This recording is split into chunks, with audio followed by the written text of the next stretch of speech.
America is home to 33 million small businesses, the beating heart of communities across the country. And proof that the American dream is still alive.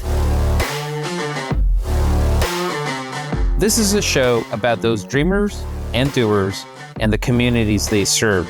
Their real life stories. Their struggles and successes. Their grit, determination, and passion. And the people who fight to keep their American dream alive. I'm Alfredo Ortiz. I'm Elaine Parker. And it's time for another episode of Main Street Matters, America's small business megaphone. Hi, and welcome to another episode of Main Street Matters, America's small business megaphone. I'm Elaine Parker, the president of the Job Creators Network Foundation.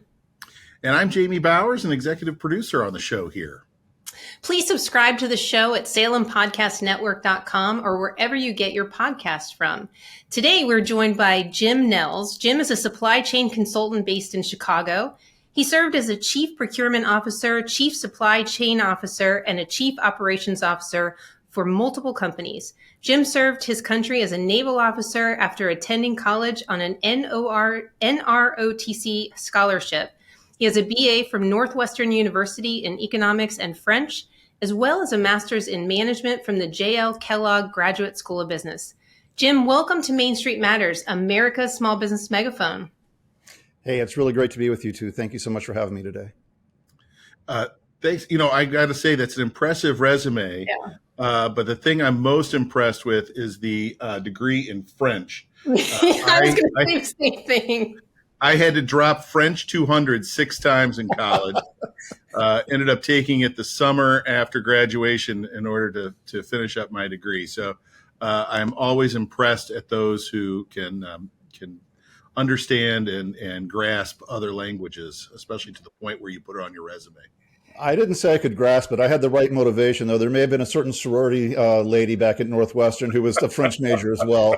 I may have followed her around a little bit, but it's always fun to be able to talk to somebody in their native tongue. But I do have enough trouble with English, let alone French. I was impressed by it too, and I had to drop French as well. But for me, I was in double trouble because my mom was a French English teacher, and was fluent in French as well. And so I was in big trouble, but I could never ever master it. I was done at 1 through 10, and je m'appelle Elaine. That was it. There you go. That's all you really need. Tutelors. And the accent kills me every time, so I can't do it. Well, thanks so much for joining us. Before we get into Bidenomics and the economy, I definitely want to talk about your op-ed. We are definitely in sync with what's really happening underneath the sort of surface numbers that we see every month. But to tell us about you, what you're doing, and just a little bit about your background, how you got to where you are today. Sure. So basically now a supply chain consultant. I have my own small firm. I specialize in working with the portfolio companies that are owned by private equity because they typically don't have the bandwidth and the staffing to go in and optimize their supply chain. It's been an interesting time to be doing this since COVID. No one cared about supply chain until 2020.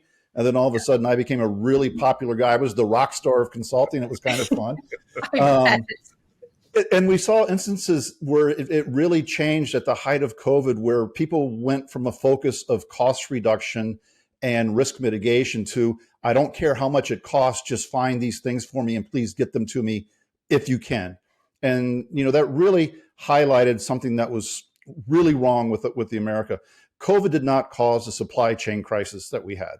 COVID exposed the supply chain crisis that we've been having for a very long time. And it's only because we didn't have that violent disruption that we were able to continue to go. Our ports are really bad. Our railroad infrastructure is really bad. Places like California are passing crazy green laws that are taking 50, 60, 70,000 trucks off the road in California at a time where they still can't keep up with the ports and unload the vessels. And now we've got the Houthis shooting missiles at ships in the Red Sea. And the Panama Canal is just now starting to come up and add capacity. It had been operating at about 50% capacity for the last several months because of a drought down in Panama. So it's been a crazy time, but it does help to pay the bills. Wow. It's interesting. I just recently heard about an issue that because of a law that was passed in 1984, many of our trucks only can, because of weight restrictions and things like that, can only operate half full. Like we have a ton of trucks running around the country with either nothing in them or only half full, which seemed crazy to me. Yeah, so without getting too wonky, with a truck, you either cube out or you weigh out. And it's getting harder and harder for a truck to cube out, which means that you've filled it, to capacity with products, unless you're shipping MyPillows. So you can probably fill a whole truck with MyPillows and not have to worry about the weight. But the weight issues are a problem. Emissions issues are a problem right now because of the rules that are being passed. This drive towards electric vehicles is going to be a total disaster. We don't have the infrastructure to support it. And everyone seems to forget that they're charging their wonderful electric car from electricity that came from a coal-fired power plant. I fail to see how that's helping anybody, but it makes people feel better, I guess. That's right. It's Elaine and I had visited the governor of Wyoming, and he was talking about some of the mandates on electric charging stations. And he was saying, the federal mandate was indicating you had to have one every 50 miles. Well, in Wyoming, it makes 0 sense to have electric vehicles if you're traveling the length of Wyoming. And it would mean that many charging stations would be out in the middle of nowhere with no cars to ever be charged there whatsoever. It's not like the East Coast. It's not like, the New Jersey, Pennsylvania, New York, Maryland corridor there, where you're going to have people all along there needing chargers. So it certainly exposed that some of these federal laws on EVs are not making a whole lot of sense when you look at it in practice in some of the bigger Western states. And it even gets more ridiculous when you look at what they want to do with the military. They want all military vehicles to be electric as well. I don't know if you served in any battle zones, but there aren't a whole lot of charging stations in battle zones. And do you really think you want to stop your tank and charge it on the side of a road in the middle of a battle for an hour and a half to get the battery up? So what you're going to end up having is, think about this, you're going to have these military vehicles that will have to tow diesel generators behind them so that the diesel generator can power the electric vehicle when they have to charge the battery. That's what's going to happen. That's the only way that it works. And I'm sorry, I don't want my airplane to have an electric battery on it. I want some good old-fashioned aviation fuel flowing through those engines.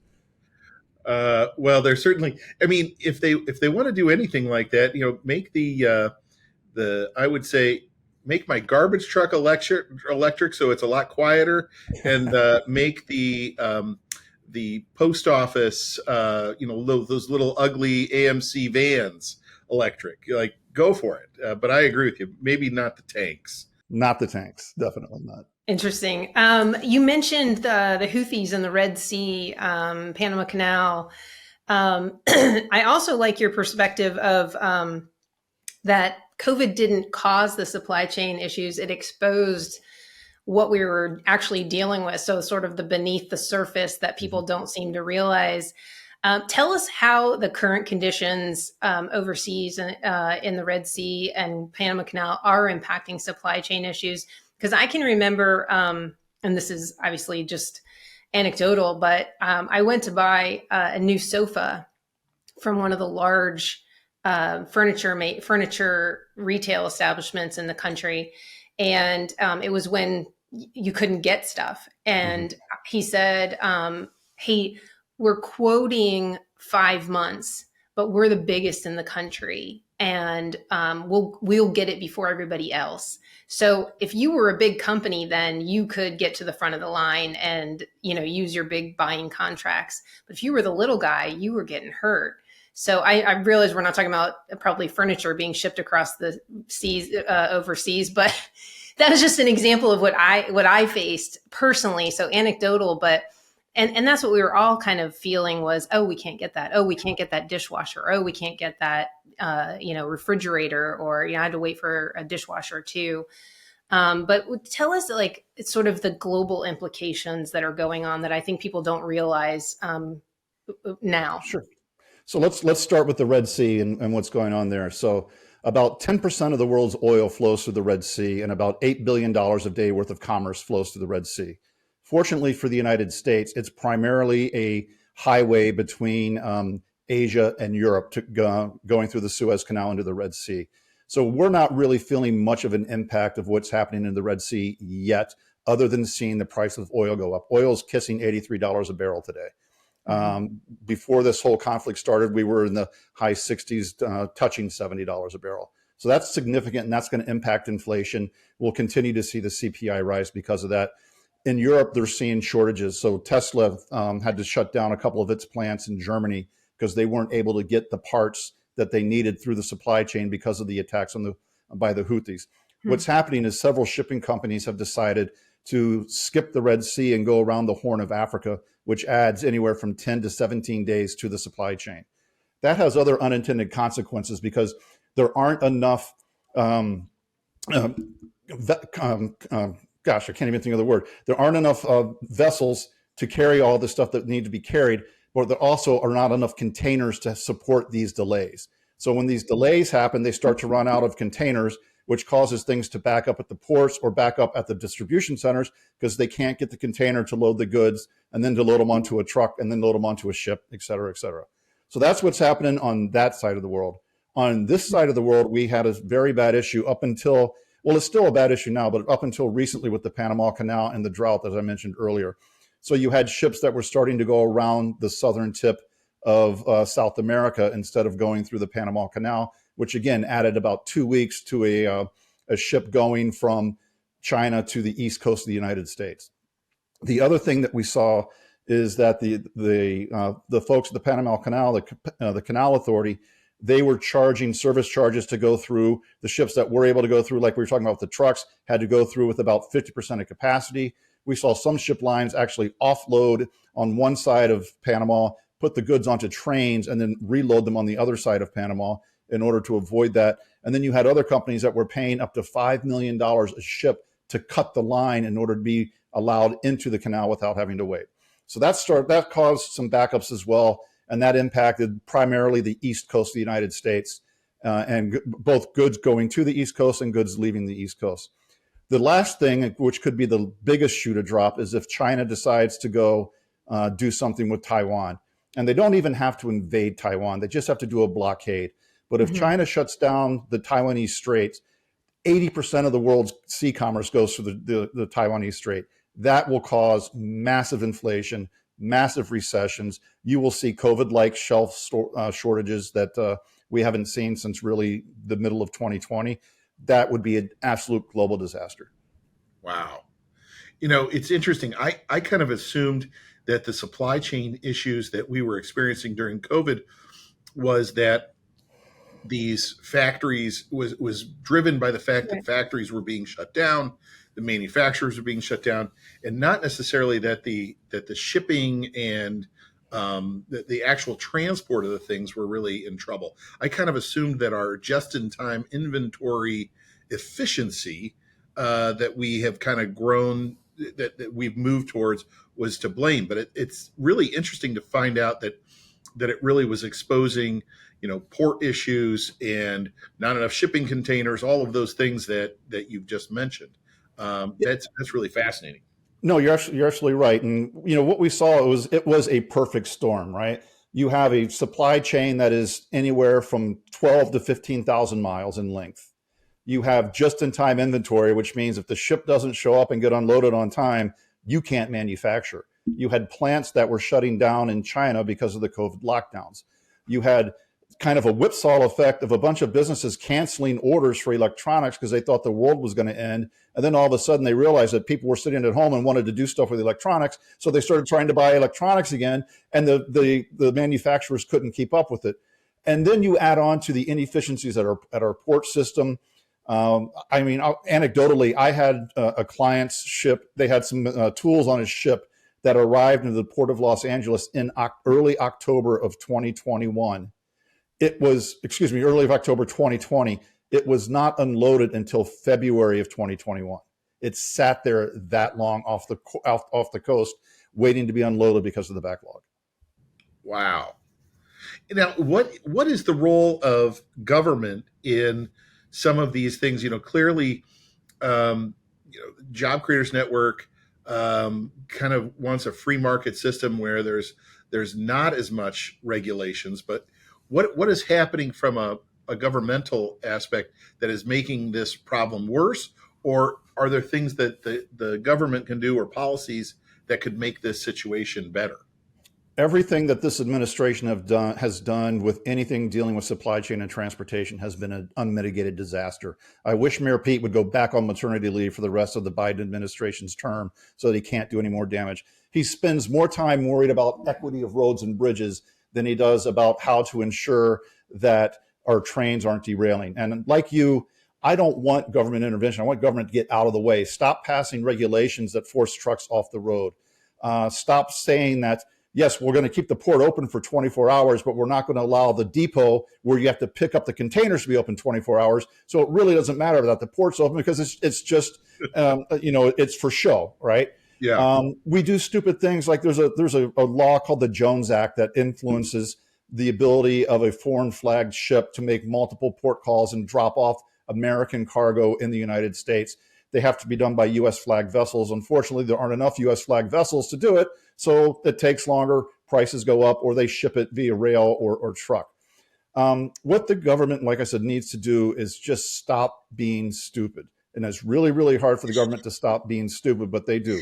They need to roll back all these regulations. I mean, let's just look at the difference between the Trump administration and the Biden administration. Trump was measuring by the foot the number of regulations that he was rolling back to allow business to thrive. But the Biden administration has taken the approach that, I'm from the government, I'm here to help, the most frightening words in the U.S. language. And they want more regulation. They want more government control. They want to tell you what car you can drive. They want to tell you what air conditioner you can use. They want to take away your gas stove. In New York City, they can't use coal-fired pizza ovens anymore or wood-fired pizza ovens anymore, which is ruining one of the greatest restaurant scenes in the world, if you ask me. So the best thing for the government, get out of the way and make sure things continue to go on in the way that the business community wants them to move on. Yeah. The last thing that they really need to do, but they never will, especially this one, is they need to break a lot of these unions, the unions that are in control of the ports. The reason that our ports are so bad is that the unions will not allow for automation in the port, right? So if you go to a country like Saudi Arabia or even China, they can unload a cargo vessel in 1/4 of the time it takes us to load or unload a cargo vessel because we don't do it with electronics. We don't do it with automation. We do it with good old-fashioned man and crane. And that's just so out of the blue. That's why of the top 250 ports in the world in a recent survey, the two biggest ports in the United States, Los Angeles and Long Beach, were number 249 and number 250 when it came to efficiency. Wow. That is really disturbing. If anybody has ever worked at a union shop or especially like in a manufacturing place, you know how those work rules create so many inefficiencies. Mm-hmm. I have a friend who was trying to film something at a union convention center, a convention center that was union, and they literally waited for 2 hours for the person who is authorized to push the buttons on the freight elevator.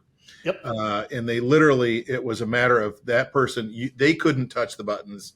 They had to wait and pay overtime to somebody to come and press the up button and then floor 3 so they could get all their equipment up there. Well, I mean, Chicago used to be one of the biggest convention towns in the country. And because of the unions here, they've priced themselves out of existence. The big shows don't come to Chicago anymore. Yeah. And, that being my hometown, it's a shame to see. But that's also why, if you look at what's happening in Chicago, I just read a study this morning. Over 30% of retail shops within the Chicago Loop, the Chicago shopping district, are empty right now. 30% vacancy rate for these retail locations. And those are primarily small businesses that have shut down. Do you think that is the combination of Chicago regulations and taxes, or is that some of that have to do with retail theft, which is also another big issue? Mm-hmm. The answer is yes. It starts with Chicago, right? Again, Chicago hasn't had a Republican mayor in over a century. So when you have a Democratic controlled city like this, they tax and they tax and they tax. And what happens? The people with money leave. And we're also seeing that with crime. As crime continues to escalate, the people who can afford to leave, who can do their job from any location, leave. And that leaves less well-to-do people in the city bearing the tax burden, which means they can't go and buy as much stuff as they would normally buy. So then the small business has to shut down because they can't afford the rent. And then you add retail theft onto the top of that, and it's an unmitigated disaster for these folks. If you look at the small business confidence numbers, those have been down all of 2024. Another study I looked at showed that of all the small businesses that were started in 2018, half of them are out of business today. Wow. They didn't. Were they lost during COVID? Were many of them lost during COVID? If you look at it, the largest number shut down in 2023, but I think that's because of what happened in COVID. They finally decided not to take on more and more debt and said, you know what, I'm not going to throw good money after bad. I'm going to shut it down. But think about that. Of over 300,000 businesses that started in 2018, less than 150,000 are in existence today. Wow. Well, it also, the PPP loans helped keep a lot of those afloat during 2021, 2022. And so if that money dried up and things hadn't gotten better on the sales side, combined with the supply chain issues that we're talking about now, everything that they buy is more expensive. It's really, it's not surprising that people went out of business. And the one thing that we haven't talked about with that is the inability to find labor. More and more places. A very good friend of mine owns a restaurant in a popular area of Chicago, and he's not able to open on Mondays anymore because he can't get enough staff to come and staff the restaurant on a Monday. I talk to a lot of people in the media, and they always ask me, where are they? Like, how are they eating? How are they living? And I don't have an answer for them, because a lot of the government programs that were going on from COVID and the plus up and the unemployment benefits, I mean, they have ended effectively, but what are they doing? And I don't have an answer for them. And that's what our small business owners ask us. I mean, I have one guy in Pennsylvania who said, I run an ad. He's a manufacturer. And so he employs everything from, floor janitors to engineers. Mm-hmm. He's like, I run an ad for hourly jobs, and, I get 20 people to show up, or I get 20 people who call, 10 of them show up. I hire 5 of them. By the end of the week, I've got 1 left. Right. So it's a couple of things. One, we saw a lot of working moms leave the workforce post-COVID because they saw what was happening to their children with education when they got to see them online. Right. And they said, you know what, we're going to cut back, and I'm going to stay home, and I'm going to make sure I'm more involved in my child's life and their schooling. So there's a big part of that. Some people left the workforce overall. I think workforce participation now is about 62.8%, which is kind of a misleading figure, because if you decide to leave the workforce, you're not counted in the workforce participation rate. So if you've decided, that's it, I'm done, whenever you get surveyed, you're not counted as doing that. The other thing, though, if you think about it, a lot of these folks were still not having to repay student loans up until November of last year. So instead of making student loan payments, they were doing other things. It's like, hey, why work if I can not pay my student loan, don't have to work, I've still got some government money left over. Remember, you couldn't get evicted either. You'd have to pay your rent. Yeah. Right. So all those things, people had a little kitty of money. That's all gone now. And that's why we're seeing credit card debt at record highs, $1.1 trillion in credit card debt. We're seeing people taking emergency loans out of their 401ks. Over 5 million people took an emergency hardship loan out of their 401k last year. We're seeing home foreclosures and auto repossessions starting to come up to record levels. And we're seeing wage growth stagnate because of the high inflation rate. The only thing that's not going up are wages, because people think about it. If wages were going up with inflation, inflation would continue to go up and people couldn't afford. It would become a self-fulfilling prophecy. The last thing that we're seeing, quite frankly, is, again, government doing silly things. California, they're proposing a $50 an hour minimum wage for someone who is flipping hamburgers at a McDonald's. And McDonald's is going to say no. I mean, think about that. Think about what happens when you take unskilled labor and outprice the market, right? You go to the airport now, you check in at a kiosk. You go to the bank, you stop at an ATM, right? Now you go to the damn grocery store, they expect you to be an employee of the grocery store, check yourself out and bag your groceries, and then you got to be strip searched on the way out because they think you stole something. So it's a ridiculous thing, but that's what we're seeing. So we're seeing the jobs move away. And even though the jobs numbers look good on the surface, I think we added, it was either 275,000 or 375,000 jobs in February. If you peel back the onion, the only growth was in part-time jobs, not full-time. We lost over 150,000 full-time jobs, added part-time jobs. The other thing that does is that you have a record number of Americans working multiple jobs, and that doesn't count as one person working 3 jobs. That counts as 3 jobs being filled. So you see these fake numbers all the time that, oh, wow, man, we added 275,000 jobs, but it was done with 12 people who are working 17 different jobs just to make the bills. And that's one of the big problems here. Coming back to the original question that you asked, where are the people? I don't know, but I think you're going to see them come back in droves now that all the handouts are over. I didn't know. I hadn't seen that the growth was happening in part-time jobs. I had seen that a lot of the growth was happening in government sector, or what we've been referring to as kind of quasi-government sector jobs. And about 40% of those jobs were coming there. And so, I mean, if we want to move towards a European style socialistic economy, we are doing everything perfect. If we want to stay the greatest country in the world, and create jobs through innovation and invention, we're going in the wrong direction. Absolutely. So in February, the gains in jobs were in government, which you don't want the government growing. You want the government getting smaller. Healthcare, and I'm not talking about doctors and nurses. We're talking low paying, mostly part-time work, and then food service, which is always part-time work. So that's where the growth was. And full-time employment decreased by 187,000 jobs in February of this year. It's something that no one seems to want to talk about. Well, the other thing that's interesting is that you look, there's clearly some conspiracy theories that you could jump to or conclusions you could jump to, but it seems as though every month, at least for the last 12 months, they revise those numbers to be down. Right. So it really is this kind of shell game, like, oh, we got 100,000 jobs. And then, there's a footnote that says, oh, a month later, we kind of readjusted that. It was only 50,000. Yeah, I mean, I don't know if we want to, either they're juicing the numbers or they're really, really bad at counting. I don't know which one it is.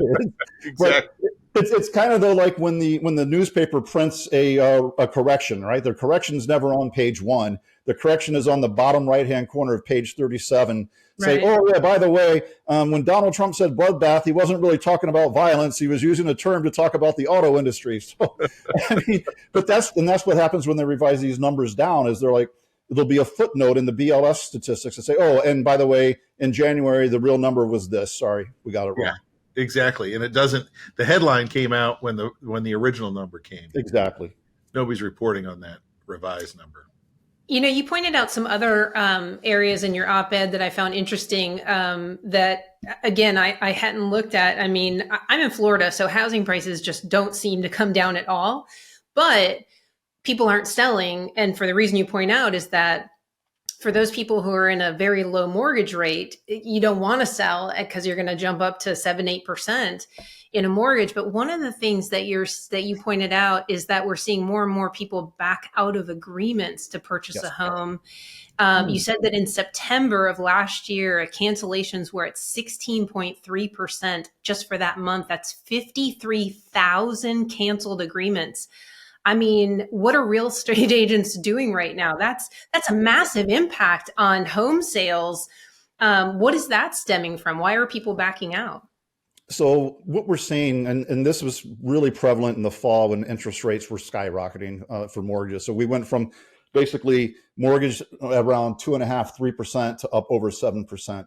And that really makes a big difference in the cost of your house. So what you had is a lot of people who were like, hey, it's time to move. We move maybe every 10 years. We're going to go get that bigger house, or even we're going to downsize, if you will.